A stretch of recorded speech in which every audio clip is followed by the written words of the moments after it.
So the time has finally come to talk about 1,000+ miles on e-skating. So if you're new to e-skating, I have some tips and tricks for beginner e-skaters. I've been there, watched plenty of YouTube videos talking about what you can do, how to improve, and everything like that. I'm not going to cover all of those basics, but pretty much anything that you need to know about owning one and the precautions you need to take with having one. Of course, this advice will vary from different, if you own one specific type of e-skateboard, then it might not apply exactly the same way. However, these are the tips that I have picked up in my time of e-skating. So, for those who are regulars who know me already from different videos, you probably are surprised, probably weren't expecting to see a video like this. This is something I've been wanting to do for a while, and if you're looking for a story, I got that later. For right now, I want to get into the meats of the situation. So let's get into this video. Unfortunately, I don't have any footage of riding this specific skateboard because it broke down. But I would like to review the Backfire Zelot S2. Alright, this one has, in my opinion, been the best board that I've owned. Sad to see it go, but,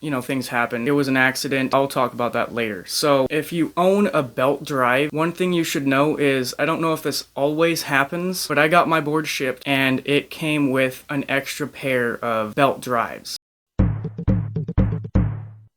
You can take them off pretty easy. You just take out the back wheel and it's literally in a locking mechanism with a pulley. Now the pulleys aren't part of the back wheel, so if you want to switch your wheels out and everything, it's completely detachable. You can modify it almost how you would like. If you want different back wheels but still need a pulley for your belt drive, then you'll have to find wheels that will support holding a pulley. Now the thing about pulleys is I've noticed that it's a hit or miss. I've used the same exact wheels, there was nothing wrong with them, with one type of pulley and then put a new pulley on, and it would feel like it would slip right off. And I would put it on a different wheel and it would still feel like it would slip right off. I think there was something wrong with the pulley rather than the wheel, so be careful. If there's something wrong, usually you can get away with emailing the company and seeing if there's anything they can do about it or if you can do about it, alright? See if they know something you can do about it. The slipping off problem hasn't really been that big of a problem for me. I think I might have found a way to fix it. It's been a minute since the last time I had that issue, so I couldn't tell you for sure. Moving on to the next tip. Haven't really learned much about the battery yet, or in my time of e-skating, as I've been out of it for a while. But I know that it's drilled into, like you would probably expect, from the top of the board into the bottom. I guess that's a good enough place to put the battery, but because you're skateboarding, I always saw that as a flaw, because what if a rock comes underneath the board and hits it? Hits anything, off the skateboard, and then now your property is damaged, and there's kind of nothing you can really do about it at that point. Now for Zelot S2, for the one I'm reviewing, under the board there's the battery and the wire connecting from that to the ECU. I've had problems with the ECU before. I know exactly how to take it off. There's screws, obviously, just like the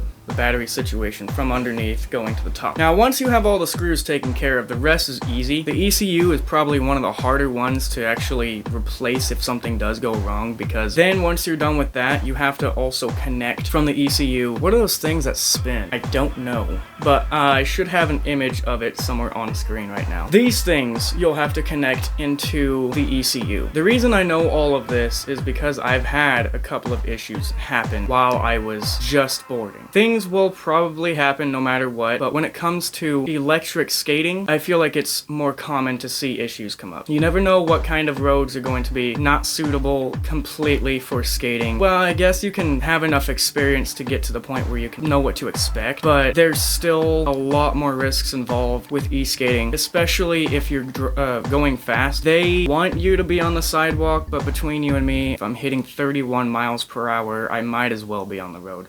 You know what I'm saying? I'm not encouraging you to copy me. If you do choose to be on the road, just make sure you're extra careful, alright? So yeah, I had an issue with the ECU. I figured it out, and then there was also something to do with those little things again. The name is not coming up. This is the hardest one to replace because the screws are so small, and once that's finished, you have to also pull it out of this little thing holding it into the trucks in the back, and then you also have to disconnect it from the ECU. Now if that seems like it's hard, it gets even harder because putting a new one on is like pulling teeth. Having to keep it exactly where it needs to be, holding it in place so that way you can put the screw in, plus the risk of the screw falling off of your your Allen wrench, plus the risk of, and if one thing doesn't wind up going wrong, usually another one will. Is it impossible to put it back on? No, but it does indeed take a ton of effort. That I wouldn't really mess with if I were you, if you're a beginner, unless you absolutely have to.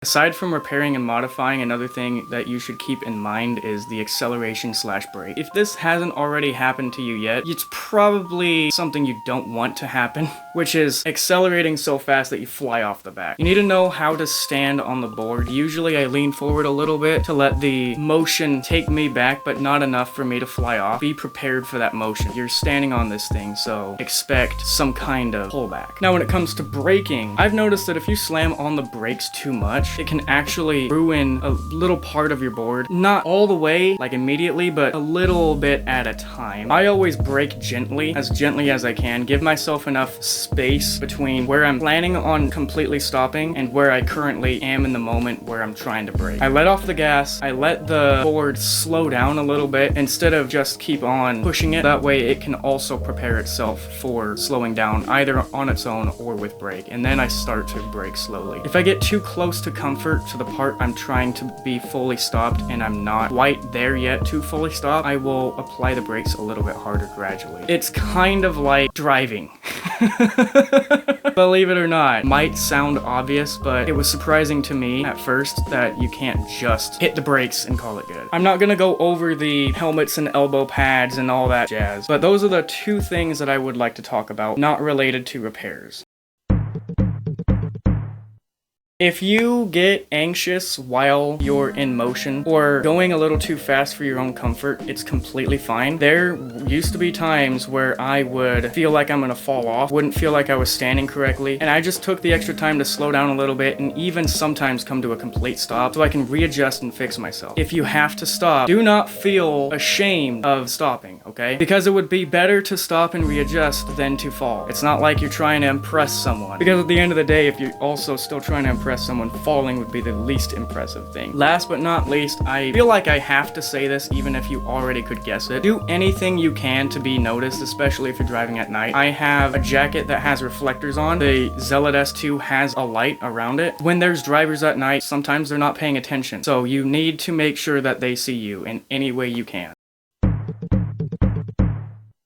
Always check up on things like battery and the healthicity of the board. I know that's not the right terminology, but I hope you can understand what I'm trying to say. Check up on the board's health. There might be something going on that you weren't aware of, so always double check everything. If it's a power wheel, look at the wheel from time to time. If it's a belt drive, check out the belt, see the teeth, see how it's pulling it, if everything's alright. There was a couple of times I had tiny rocks stuck in the teeth I had to get out myself. When it comes to cleaning, I would say you can get away with cleaning it about twice a month if you're being lazy, but a good 3 or 4 times a month, depending on how dirty your setup gets, is probably more ideal, I would say. If you're just road skating, you can get away with just doing it twice a month, especially if it's just the wheels that get dirty. When it comes to battery, the ECU, or anything else you have electrical wise underneath the board, I would suggest what I used to do is I would take a baby wipe or a wet wipe from the bathroom or something like that and very gently rub against anything electrical, but not enough to actually be pushing anything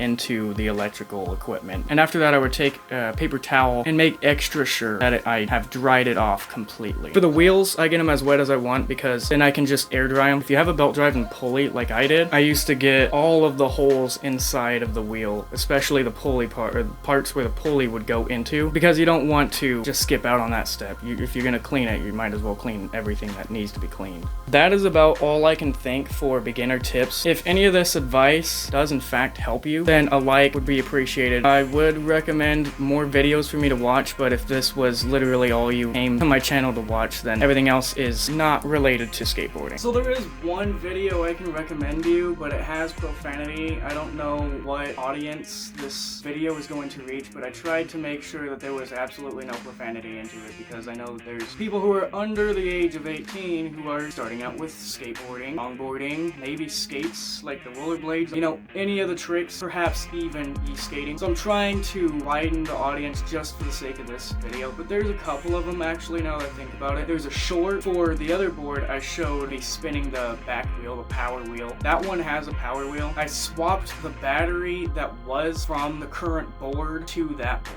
It's kind of hard to explain, but if you watch it, you'll understand what I'm talking about. And then the other one is me pretty much cleaning the wheels, the bearings, just the whole shebang. That one does have profanity. I just need to warn you. I'm not your dad. I'm not going to tell you what to do, but I need to make sure that who's watching knows that there's profanity in that one. So if you like skateboard related videos, there's those two videos right off the top of my head. There might be a little bit more, but this isn't necessarily a skate channel. So if you're looking for a skate channel, probably not me you're looking for. For those who want to know the events that happened and why my board is actually not really broken, but I'm not using it, then now at this point in the video, I will talk about that. So at first, everything was going great. I did have a couple of mishaps here and there. If you were watching all the way up until this point, you heard me mention that my ECU went out. I got a new one. I had to repair this, that, and the other. I had to repair this thing that I still can't remember what the name of it is. For the belt drive, the two belts on each side had their problems. Very happy that I actually had another turd when the whole thing was shipped to me. I just repaired everything there was to repair and even cleaned all of the parts on my electric skateboard earlier in the week before the very one fateful event happened. I went over a couple of bumpy roads or, some gravel patches. Not very much for anything really to happen, but it did start to affect the board very slightly. And then eventually I went up on a road I haven't skateboarded on before. I walked up and down this road plenty of times, but I never actually skateboarded or e-skateboarded up it. So I decided to give it a shot, and I noticed that there was some construction on the right side of the road. So I went to the left side, and it was late at night, so I didn't see what was ahead of me. Out of nowhere, I must have tripped over something or rolled over something to spin me out, and the board went one way. I started flying the other way. Fortunately for me, I actually just landed on my feet. It wasn't a big deal. But as soon as my feet hit the ground, I noticed that it was nothing but dirt. My board was in the middle of dirt. At some point, I was riding on gravel when my board hit something I couldn't see, and at the very next thing I could remember, it was in dirt. I took it out of the dirt. I carried it, in fact, and when I got onto a road I thought was safe enough, I could see that it was short-circuiting on its own. This issue I haven't come up with or haven't had before ever, so I had no idea what was going on. It would be in the middle of riding and then turn itself off, and then 3 seconds later turn itself back on. Now, being as terrifying as this sounds, it's even worse if you're late at night on the side of the road at this point and or down a hill. By the time I got to a hill, I just didn't even touch the acceleration. In fact, I tried to turn it off, but it still kept turning itself on and off at the same time. I didn't do anything with the acceleration. I just casually went as slow as I could down the hill until the part I need to turn so I could slow down to a stop and then just take it home. That's where it is right now. After all that, it won't even turn on its own. I've tried turning it on with the remote. I've tried turning it on with the power button. It seems to charge because the charger lights up green or red at least until the battery's full, and usually it's green, but it lights up red when I plug it in so I can see that the battery's working. Maybe it's something to do with the ECU. I have no idea, but at this point I feel like it's too hazardous to even touch. I have it still. I'm keeping it around for scraps because into the next transition of the video I will explain why I actually still have it.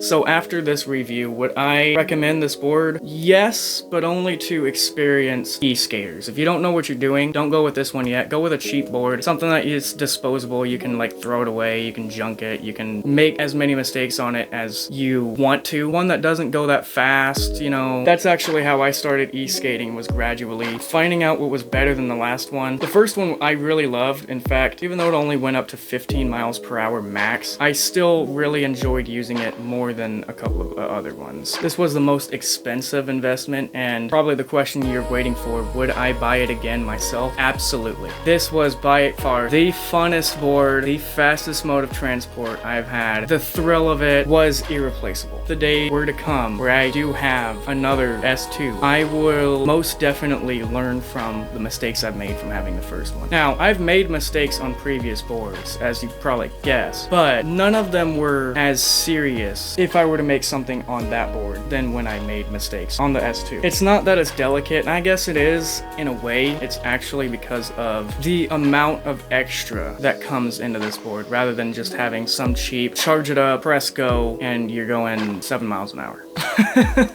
type of thing with a power wheel. The belt drive was new to me when I got it. Now, would I recommend you all to have anything from Backfire? Only if you're that type of skater. I know that there's skaters who just like manuals or just like to do tricks on skateboards or don't really use it as modes of transport. If you like zooming, going fast, and can see yourself usually using this specific product as a mode of transport, then I would suggest looking into it. Maybe not something rocket speed to start off with, but something like it. But if you like manual skating more than e-skating, then I would recommend probably just stick to what you got, man. Because you'll probably enjoy manual skating more than e-skating. But I could be wrong. My first electric board, I really wanted one for like 6 months, but didn't really see myself using it that much because I was still in my manual skating phase. I was still in my beginner phase. I was still just learning, just getting up on it. I wasn't actually cruising. I wasn't doing any tricks. I was just like riding around maybe a block or two. But now that I have some experience with e-skating, it's completely changed my perception. I personally actually like electric skating more than I do manual. I will do both, but my preference would be e-skating for sure. I used to call myself the formula skater because I liked hitting the high speeds up hills and showing off the amount of torque that my skateboard had. That pretty much will wrap up the video. For anyone who's still watching, comment long hair below. Let me know you've actually made it this far, or at least to the end, because this is the very end anyway. Hope y'all enjoyed. Show me some love. I'll catch you in the next one. My philosophy of putting in effort, going absolutely nowhere. The next video coming out next Friday. I'll see you in that one. I'm out, guys. Jaka. During my recording of these visuals, I actually remembered that there was a time I saw this green light. I was on the bike lane and it turned red really fast. I didn't even get the chance to see it turn yellow. I was like looking to the side of me and making sure, you know, everything was fine. Coming right up on the green. By the time I looked back, it was like that fast. It was like just that, and it was already red. I was coming up to it, but I knew that if I were to try to gun it, it probably wouldn't look very good for me. So I just slammed on the brakes as fast as I could because I didn't really have enough time to slow down first. This was the only time, like one of the only times I actually slammed on the brakes. I wound up falling backwards. Funnily enough, I went like this from here to slamming like this and flying this way and watching the board roll out from under me just like that. And I almost hit my head. If it wasn't for my elbows going backwards, saving me from hitting my head, I would have. I had to hurry up and grab the board because it wound up rolling into one of the other lanes and there was a car coming. Probably didn't even know what was happening. So I had to hurry up and grab it and pull it back into the bike lane and then proceed to wait for the light to turn green. Honestly, I haven't seen a traffic light behave this way since. It was one of the most craziest times I think I've had e-skating. There was a couple of other ones, but we're not gonna overpower this video with stories. But I did want to share that one time. I actually flew backwards instead of forwards.